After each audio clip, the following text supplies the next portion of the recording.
I think Mark Heron from Oceansize, one of the best drummers around today, but he's not really visible, and I'm on a quest to find out why. It's just the kind of things he could do. No one else could play 5/4 like him and make it sound unnoticeably musical. And that tune's coming up, by the way. If you're a drummer, you'll dig this. If you're an Oceansize fan, let's reminisce. And if you've never really heard them before, prepare to journey into one of the most immersive bands that I've ever heard. And that's a good point. How can you really describe a band like Oceansize? Epic.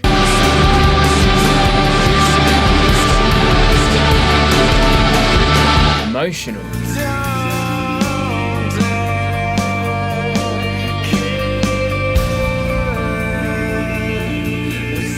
Aggressive.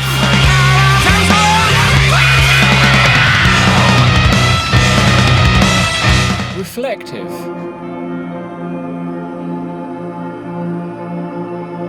Complex. I bought that skinny tee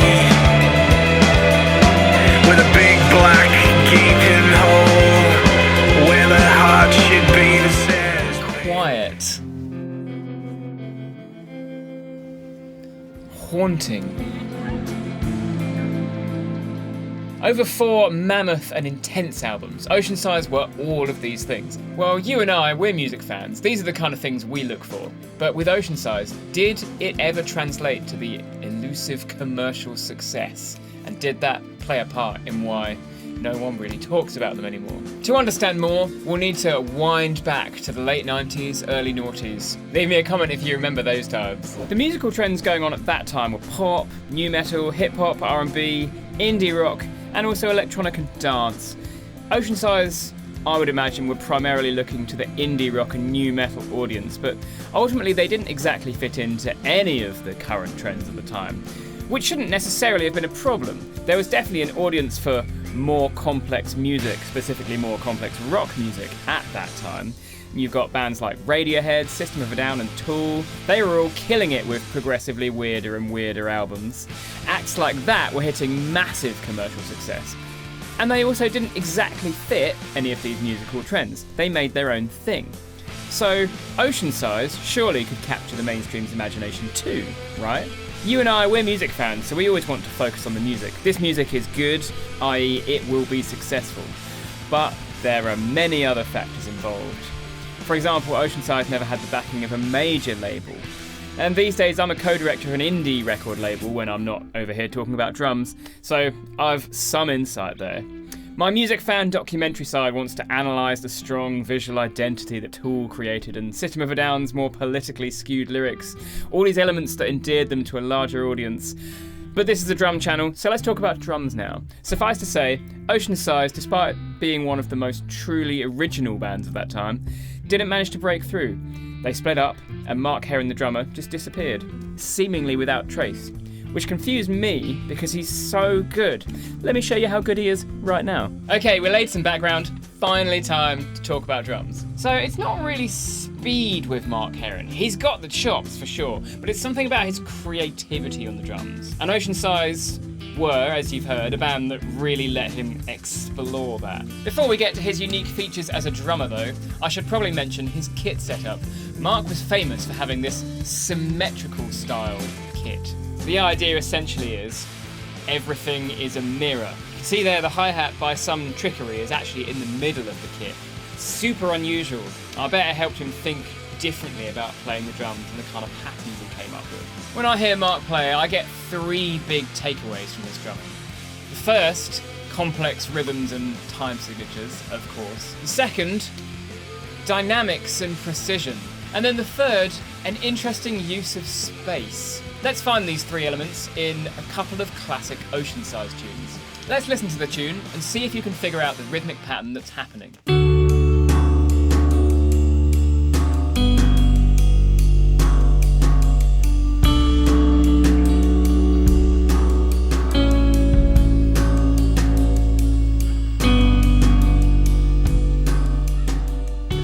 Okay, let's get into it. There's this sequence of 5 chords, and those chords are 4 beats apart. So they're in 4/4, we could say. So, what's Mark doing? So I heard this when I was quite young. I assumed it was a sequence of 5 chords, and then Mark kind of did this loose improvisation-y thing over it all. That's what I heard. But a couple of years later, I got much better at the drums, and one day I put on this tune and I just heard what it was, just understood what he was doing, and my tiny mind was blown. So we have 5 bars of 4 equals 20 beats, but Mark is dividing those beats up into 8 bars of 5. Yep, that's it. He's playing in 5, they're playing in 4, his rhythm is totally in 5. Have a listen.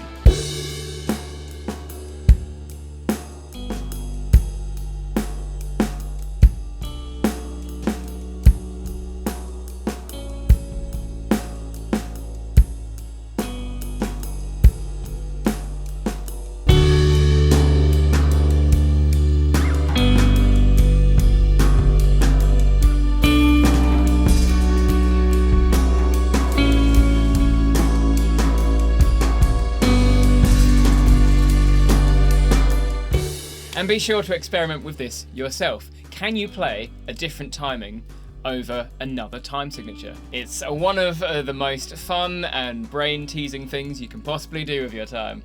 And it will sound really good in a lot of musical scenarios, more than you'd think. Now I love this because it's actually really clever, but it doesn't draw attention to itself. Hey look, I'm so clever, look how clever I'm being on the drums! It's really quite understated, and it's done to create this musical effect. It's got this rolling feel. You don't really have a definite start point. You're not quite sure where the pattern starts, because you don't care where the pattern starts. You just drift away in the emotion of it all. And it fits with the lyrical theme really well, being anaesthetised, just drifting away from it all. It just works so well. So not clever for the sake of clever, but an excellent use of a musical effect. Let's check out Mark's dynamic range here, starting with almost nothing in the beginning of the song.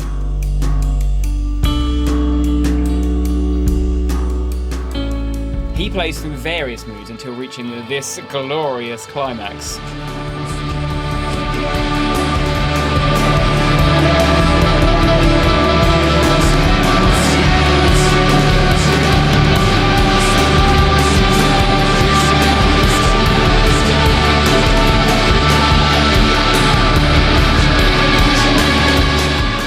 And the song is a slow build with a big payoff, which is classic Oceansize. But he's so delicate in the lighter sections and so aggressive in the loud moments, and I just love it. That leads us to his use of space. At the start of this tune, he's playing very lightly. There are really little interjections of drumming, but there's not really a full-on groove happening. And even later, when we get to the climax, it would be very tempting to just ride out those crashes. But it's something he never really does. He brings the song to a climax in other ways. And he also allows his bandmates making all this sound with their guitars and this wash of delays. And he lets them carry it and just ups the intensity of the rhythms he's playing. It's just wonderful to listen to. It's a really architected moment. But it feels very loose and improvisational and very musical, most of all. It's a fan favourite for sure. If you're watching this and you're a fan, let me know in the comments, what are your favourite Oceansize tunes?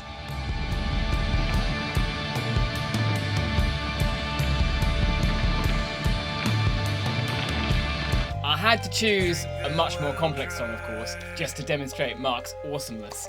Shall we get into it?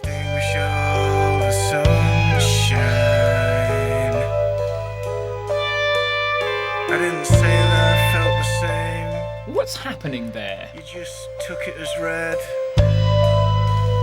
As I closed all the blinds. And then here. And read you all the last rides. We've got this keys riff at the start, which sounds like it's in 3. Then this other pulse just crashes in over it. As I closed all the blinds and put you to bed and read you all the last sounds like 5, sort of.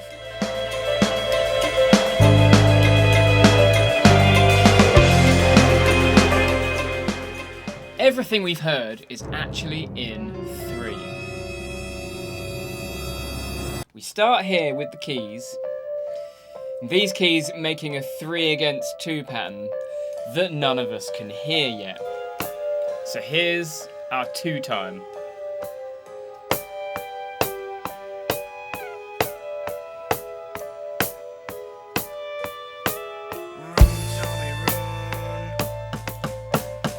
Here's our 3 time.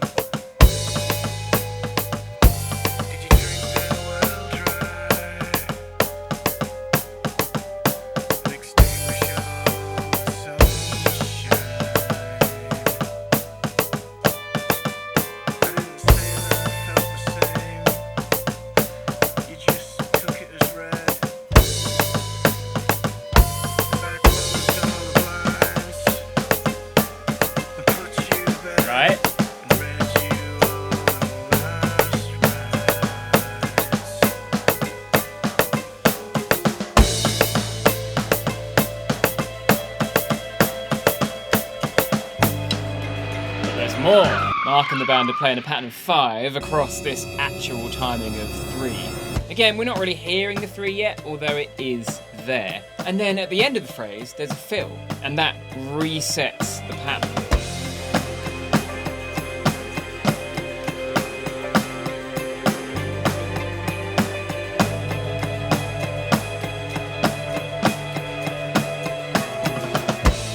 Let's not forget this kick though. This is playing the 2 in the 3 against 2, and which is that rhythm the keys began with. But now, Mark's put that keyboard rhythm on this kick pattern, along with this cycle of 5 accents.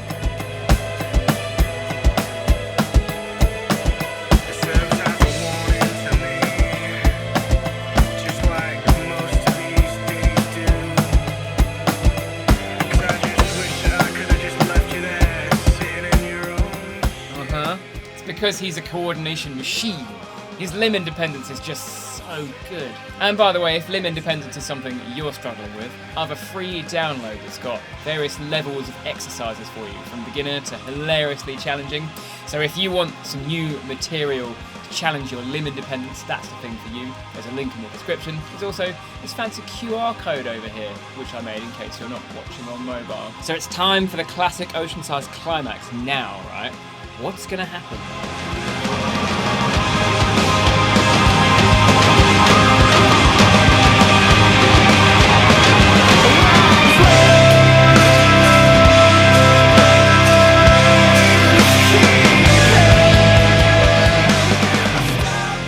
Whoa!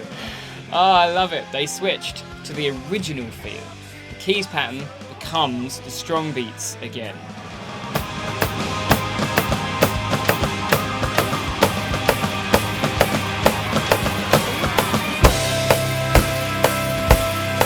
And the 3 disappears.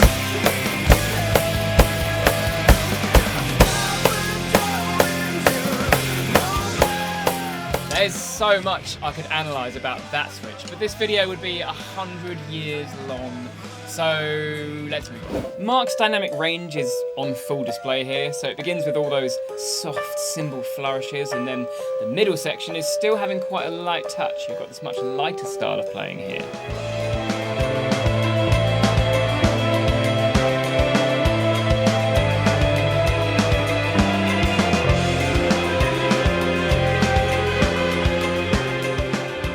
Then to the end with all the cymbals, all the snare, all that goodness.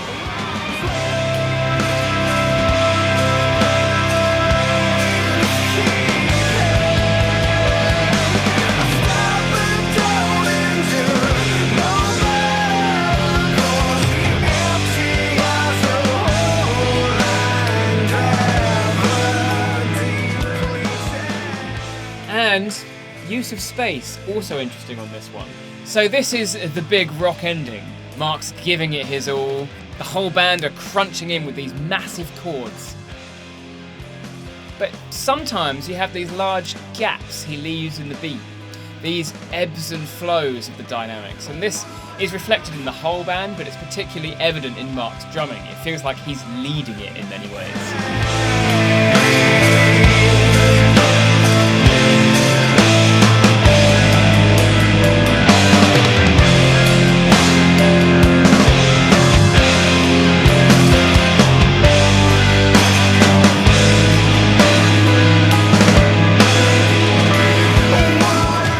It makes the section much more interesting to listen to than if it was all just constant cymbals.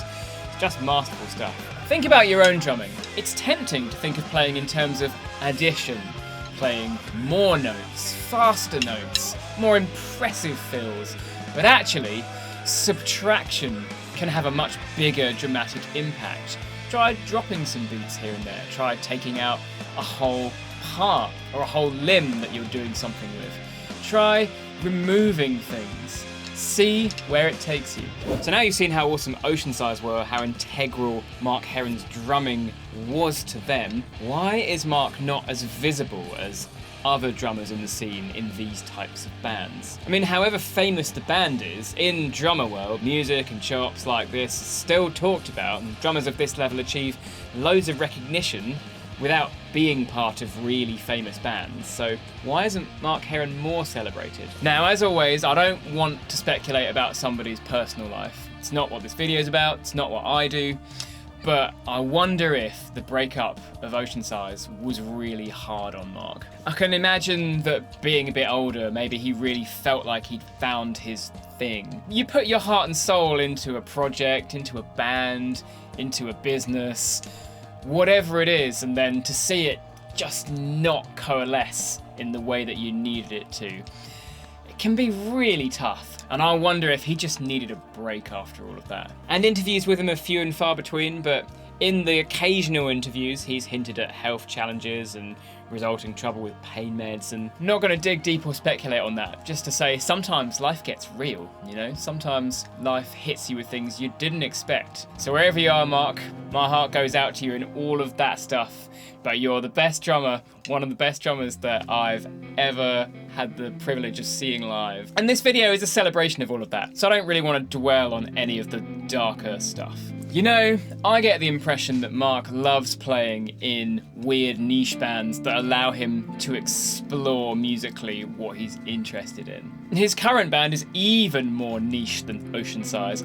I mean, I understand not wanting to go the drum clinic route. It's something I thought about should I train and try and get into that, but I just love original music too much. To me, it's important that the band's there. It's something about the effect I create with other musicians and a band rather than me improvising or playing things solo. That's a lot of fun, but it's not really where my heart's at. It's the music that matters, and I wonder if Mark is similar. But I do still wonder why he's not talked about as much, why his work with Oceansize isn't discussed loads in drummer circles. He's left a massive legacy after all. Perhaps there's just no one left to carry the torch. Perhaps you have to record as many albums as Rush and Dream Theater and other bands in this ballpark, because it seems like the niche for more complex rock music is alive and well today. Now that I co-run an indie record label myself, it does make me wonder, surely there's a place for bands like Oceansize nowadays. Or at least a lovingly reissued vinyl anniversary edition. Something. I'd do it with my label if I could. Oh, imagine. That would just make me so happy. Well, I guess you and I can carry the torch. Go listen to some Oceansize. Go share their music with someone that might love it. Oh, and check the description for their full discography and where you can listen. Oh, and if you want more Oceansize drum stuff, I did a cover of their tune Trail of Fire, which I didn't talk about in this video. The video is here, and I will see you there.